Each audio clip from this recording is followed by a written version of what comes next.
So hey guys, আসসালামু আলাইকুম, welcome to my YouTube channel. So guys, আজকে বহুদিন পরে আমি ব্লগে আসলাম। গাইস, যাচ্ছি একটু দোকানে কিছু লাট যেই তারা বিজেপি এগুলো আনার জন্যই। তো সাথে থাকেন, আমাদের পুরো ব্লগটি দেখতে থাকেন। আজকে সারাদিন যা যা করতেছি, যেখানে যেখানে যাবো সারাদিন আজকে ব্লগ শুট হবে, যেহেতু ব্লগের সূচনাটা শুরুই করলাম। ভিডিওতে লাইক করেন, কমেন্ট করেন আর আমাদের চ্যানেলটি সাবস্ক্রাইব করেন। তো দেখতে থাকেন আমাদের পুরো ব্লগটি। বাড়িতে চলে এসেছি আর এই যে আমার বাজরিকার পাখি, এই যে ও গাইস, কিছুদিন আগে আমি যখন টাঙ্গাইল গিয়েছিলাম একটা ব্লগ দিয়েছিলাম আপনাদের কাছে, 3টা ব্লগ আসছিল ইউটিউবে, ঠিক আছে গাইস। আর আমি সেই ব্লগেও দেখাইছিলাম টাঙ্গাইল গিয়েছিলাম। আর তখন গাইস কিন্তু আমার পাখি ডিম দিয়েছিল 9টা ডিম, কিন্তু একটা ডিম আর নাই, সব ডিম ভেঙে গেছিলো। আর এখান থেকে ওই যে হাড়িটা দেখতে পারতেছেন, এইখান থেকে হাড়িটা নিচে পড়ে গেছিলো, পরে সব ডিম ভেঙে গেছিলো। আর হচ্ছে এই যে আমার ঘুঘু পাখি গাইস, দেশি ঘুঘু পালা কিন্তু আইনিকভাবে ওটা একটা অপরাধ করা আর কি, কিন্তু তাও আমি পালন করতেছি। এই কারণে পাখিগুলো যখন ছোটো ছিল তখন এদের মা এদেরকে খাওয়াইতো না। আমার বাড়ির সাথেই একটা গাছে ছিল, ছোটো একটা গাছে, খাওয়াইতো না। পাখিগুলো খুব কান্না করতো সারাদিন। পরে আমি একদিন পাখিগুলোকে উদ্ধার করি, আইনে ওদেরকে আমি যে বাজিকার পাখির যে হ্যান্ড ফিডগুলো হয় কিনতে পাওয়া যায়, ওইগুলো আমি ওদেরকে মানে ইনজেকশনের মাধ্যমে ওদের খাওয়াইতাম। এই যে দেখেন 2টা ঘুঘু পাখি, আর এই যে আর একটা পাখি, এটা আছে ক্লাসিক বাজিকার ঘুঘু পাখিদের সাথে আছে ওদের। এই যে দেখেন এখানে চাউল আছে, সিড মিক্স আছে, চীনা বিজিবি অনেক কিছু আছে, ধান আছে। ওদের একটু ধান দিয়ে দেখি খাই কিনা। এই যে ধানগুলো ওদেরকে দিয়ে দিই।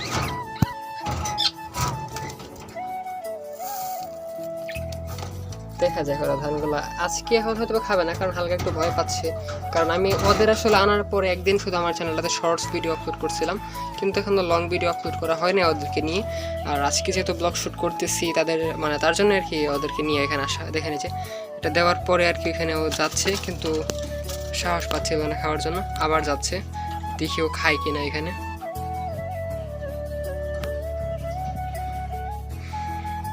একটু চুপ থাকি, খায় কিনা, কিন্তু গাইস ও খাচ্ছে না, মানে ভয় পাচ্ছে আর কি।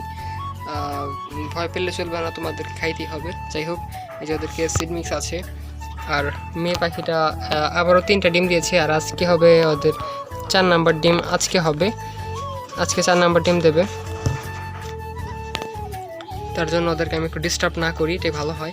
আর গাইস, আরেকটা খুশির খবর হচ্ছে, আমার যে কবুতর পাখিগুলো আনছিলাম, কবুতর ওরা কিন্তু গাইস ডিম দিয়েছে। একটা পাখি আমি দেখাচ্ছি আপনাদেরকে নিয়ে, চলেন লেটস গো গাইস। এই যে আমার এই কবুতরটা দেখতে পারতেছেন, এটা কিন্তু মানে ঘুষি দিয়েছিল এখানে 2টা। আর এই যে কালো কবুতর, এটা কিন্তু এই খোপের। আর ওরা দিয়েছিল হচ্ছে একটা দিয়েছে, আর আজকে দেবে একটা, 2টা হবে ওদেরও।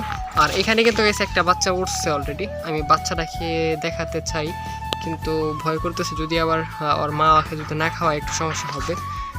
দেখি গাইস, বাচ্চার চেয়াও চেয়াও শব্দ আসতেছে, দেখি যদি দেখাইতে পারি আপনাদেরকে দেখাই। আর গাইস এই যে দেখেন কবুতরকে আমি কিন্তু ধান দিয়েছি আর চাউল দিয়েছি। এর কারণ হচ্ছে ওদের যে খাবার, ওদের যে সিড মিক্স আনছিলাম আমি, পানি আছে, সিড মিক্সগুলো গাইস শেষ হয়েছে কালকে, যার জন্য আমি এখনও আনতে চাইনি। আর আমি দেখি কবুতরের বাচ্চাটাকে দেখাইতে পারি কিনা। এই দেখেন গাইস, এই যে এক পাশে নড়তেছে, এই যে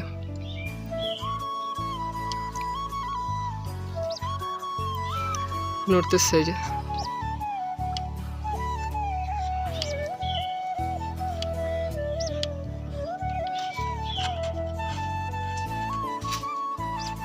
এই যে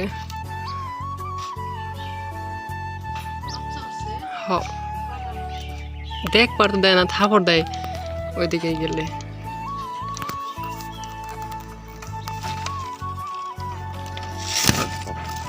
ছড়ি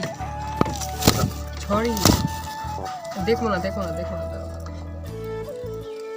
এই দেখছেন গাইস বাচ্চা। আর গাইস ও কিন্তু অ্যাটাক করে, যার জন্য আমি আর দেখাইতে পারতেছি না। আর ওই খোপে দেখাচ্ছি আপনাদেরকে ডিম। গাইস দেখেন কবুতরের খোপটা কতটা ময়লা হয়েছে। ময়লা হওয়ার পিছনে একটা মেন কারণ হচ্ছে যে কবুতর তো জানেন অনেকটাই নোংরা করে আর কি, যার জন্য আর কি পরিষ্কার পরিচ্ছন্নতা করা হয় নাই। যদি বাচ্চাগুলো সম্পূর্ণ সত্যি ভালোভাবে হয়, আল্লাহর ভরসা, যদি হয় তাহলে এগুলোকে পরিষ্কার করতে হবে। আর আমি এটার ডিম দেখাচ্ছি আপনাদেরকে। জানি গাইস এটা অ্যাটাক করে সবগুলো কবুতর। দাঁড়াও দাঁড়াও দাঁড়াও, কামড় দেশকে দাঁড়া ছড়ি।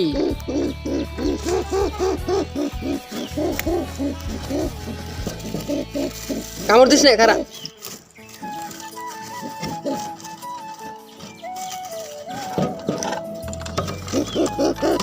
বাইরো বাছা, একটু বেরো, একটু একটু একটু একটু একটু একটু, কিছু কম না গাইস। ওর কিন্তু কোনোভাবে বের করতে পারতেছি না। একটু বেরো রে ভাই, একটু বের হ, যা যা উড়গা।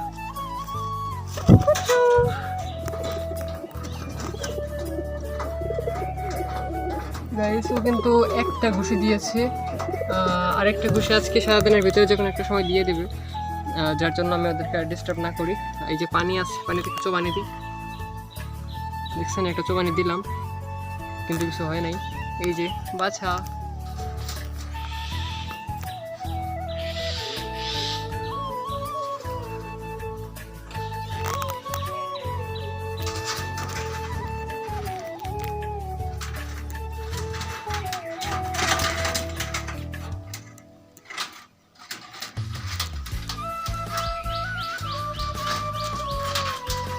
গাইস ওদের টিনের উপর দিয়ে হাঁটতে একটু কষ্ট হয়, আর হাঁটতে পারে না, একটু কষ্ট করে হাঁটতে হয়। একটু বড় সাইজের কবুতর এগুলো, মুখী তো অনেক বড় সাইজের কবুতর, অনেকের কাছে বড় সাইজের গুলা থাকে না, কিন্তু এগুলো তো বড় সাইজের কবুতর।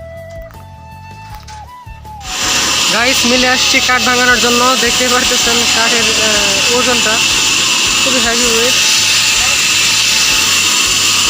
যেখানে আরো অনেকগুলো কাঠ আছে, যে পাশে আছে ঠেলা গাড়ি। আর আমাদের বেলা সন্ধ্যাবেলা সব ডিস্ট্রিক্ট সবই ভাঙানো, মামা আসবো। আর এখন অন্তত পক্ষে এটা ভাঙানো দেখেন আপনারা, এটা অনেক বিশাল বড় সাইজের গাছ। সেটা ওনারা কয়জন, 3 4 5 6 7 জন, 6-7 জনের ধরছে দেবে, এত ভার, যেটা বলার বাইরে গাইস।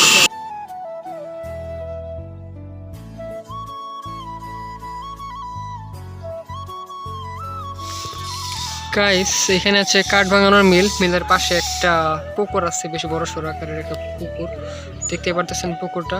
আর এর পাশে একটা স্কুল আসছিল, ওই যে স্কুল। আর এই পাশে আছে ভাঙড়ি, আমাদের এলাকার সবথেকে বড় ভাঙড়ি এটা।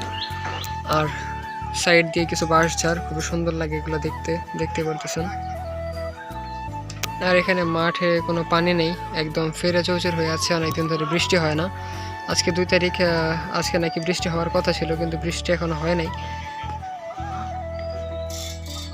দেখছেন গাইস পরিবেশটা। গাইস এই যে দেখতে পাচ্ছেন আম, আমি মিলে থেকে এসে সরাসরি আম গাছে উঠে পড়েছিলাম, আম গাছে উঠে আমগুলা পেরে ফেলেছি। দেখেন এটা হচ্ছে, এই যে দেখেন, এই যে ছোট্ট একটা ডাইলের আম পেরেছি, ছোট একটা ডাইলের আম। আমরা যাচ্ছি আমের ভর্তা বানাবো। আর যদি আম দেখতে পারতেছেন, আম যদি তাও না পড়ে তাহলে আমাদের আমের আচার তৈরি করতে হবে। আমগুলা পাকা পাকা রং হয়েছে আর কি, হালকা পাকা হয়েছে, এখনো পুরোপুরি পাকা নেই। দেখেন আমের কালার দেখেন, মনে হচ্ছে আম পেকে গেছে। এই যে এখানে অল্প কিছু আম, আর অনেকগুলো আম বাড়িতে নিয়ে গেছে। এই যে একটা আম পাকা। আর গাইস এখন আমের কিন্তু পুরোপুরি সিজন না, তাই আম পেকে যাচ্ছে অতিরিক্ত গরমের কারণে। আর আমি এখন একটা ডিশের মাঝে ওঠাই, আপনারা দেখতে থাকেন। আমি ঝটফট করে আমগুলা তুলে নিলাম। গাইস দেখেন আমগুলা খুব সুন্দর লাগতেছে। আর কারা কারা আম খেতে পছন্দ করেন তার অবশ্য কমেন্ট করে জানাই দিন। আমগুলা ডিশে তোলা শেষ, আর দেখতে পাচ্ছেন একটা আম পাকা, যেটা ফেটে গেছে আম। গাইস ভিডিওটা শ্যুট করার সময় ভিডিওটা আমার ক্যামেরাটা উল্টা ছিল, যার জন্য ভিডিও এরকম লাগতেছে আপনাদের কাছে। গাইস এই যে দেখতে পারতেছেন আমার সাইকেলের টায়ার, পিছনের সাইকেলের টায়ারটা একদম ভালো আছে, আর সামনের চাকা দেখতে পারতেছেন একদম শেষ। এটা কিন্তু এই যে হাওয়া নাই, দেখুন এই যে হাওয়া নেই, এই যে এটা ফেটে গেছে। টায়ারে কিন্তু গাইস বিট নেই, মানে টায়ারের অবস্থা খুবই খারাপ হয়ে গেছে। এই যে দেখেন, এই যে দেখেন, এই যে দেখছেন ফেটে গেছে টায়ারটা। আমি এটা রান্নাঘরে রাখছিলাম রাত্রে, কালকে বিকেলে বাজারে গিয়েছিলাম আমাদের পুরানো বাজারে সবজি কেনার জন্য রাত্রে। ওইখান থেকে ভালো সাইকেল নিয়ে এসে ঘরে রাখছি রাত্রের ভিতরে। সকালে আসছি যে সাইকেলটা বের করি, পরে বের করতে যাই দেখি সাইকেলের টায়ার ফেটে গেছে, কিছু করার নাই। আর এটা লাগাইতে জানি না কবে ঠিক করবো, এটাও চালিয়ে দেখানো ভালো লাগে না। তবে আপনাদের জন্য আবার যখন সাইকেল স্ট্যান্ডের ভিডিও শ্যুট করি তখন আবার খুব ভালো লাগে। কিন্তু গাইস কিছু করার নাই, আবার এই সাইকেলটা নিয়ে যখন রাস্তায় বের হই অনেকেই আছে যারা হচ্ছে সাইকেলের স্ট্যান্ড পছন্দ করে, তারা বলে যে ভাই একটা সাইকেলের একটা স্ট্যান্ড দেখাও, একটা উইলি দেখাও। তো তাদের জন্য গাইস তখন তো ভালো লাগে, তাদের কিছু দেখানো যায় সাইকেল দিয়ে, তারা দেখতে চায়, খুব পছন্দ করে সাইকেলটাকে, অনেকে চালায়। তো গাইস সাইকেলটা নষ্ট হয়ে গেছে, এখন আর চালাতে পারবো না এটা অনেক দিন, মানে চালানোর মতো ইচ্ছা নেই, প্রচুর গরম রোদ, তার জন্য এটা নষ্ট হয়েছে। তো হয়েছে, ঘরে রেখে দিই। আর এটা গেছে রান্নাঘরে রাখছি, রান্নাঘরে পাশে করে থাক। আচ্ছা